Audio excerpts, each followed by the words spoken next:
C'est un enjeu majeur pour les entreprises de conseil. Le newbies est reparti. Un newbies porté par un profond mouvement de consolidation, de restructuration et de repositionnement des entreprises qui gagnent en intensité en sortie de crise maintenant que les contraintes financières s'allègent. Un indice. Selon les données de Thomson Reuters, les FUSAC annoncés, gros gisement d'affaires pour le conseil, totalisent au niveau mondial 2 900 milliards de dollars sur les 8 premiers mois de l'année, à seulement 3% du record de 3 000 milliards établi en 2007. Bien entendu, il y a loin de la coupe aux lèvres. Et si le marché mondial des fusions-acquisitions est en ébullition, le marché français, stricto sensu, est un peu à la traîne cette année après un exercice 2014, il est vrai, exceptionnel, marqué par des méga-deals qui ont affolé le compteur. Le rachat de SFR par Numéricable, la fusion Lafarge-Holcim et le rachat par L'Oréal de 8% de son propre capital à Nestlé. Cette année, c'est un peu plus calme. On ne dit plus du changement de main déjà effectif d'Alcatel-Lucent, d'Alstom ou de Normer d'Entresangles. Mais les avocats d'affaires en témoignent, la reprise est bien là et le nombre d'opérations closées et les prix de vente sont en hausse depuis le deuxième semestre 2014.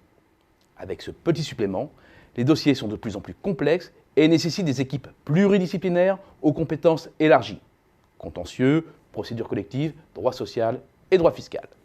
L'avantage va donc plutôt actuellement au cabinet full service.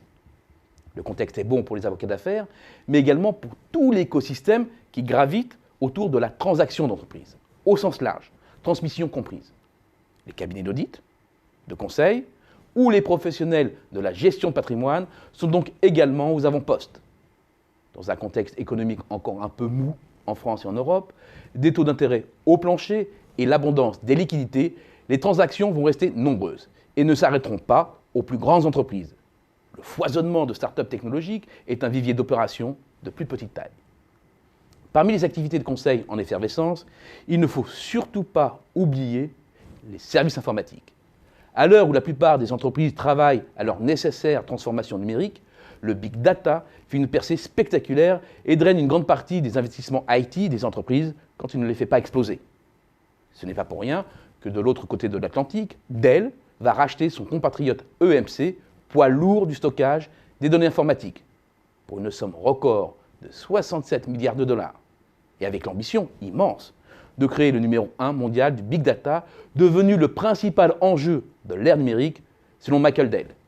Il est vrai que dans cette affaire, il est jugé parti.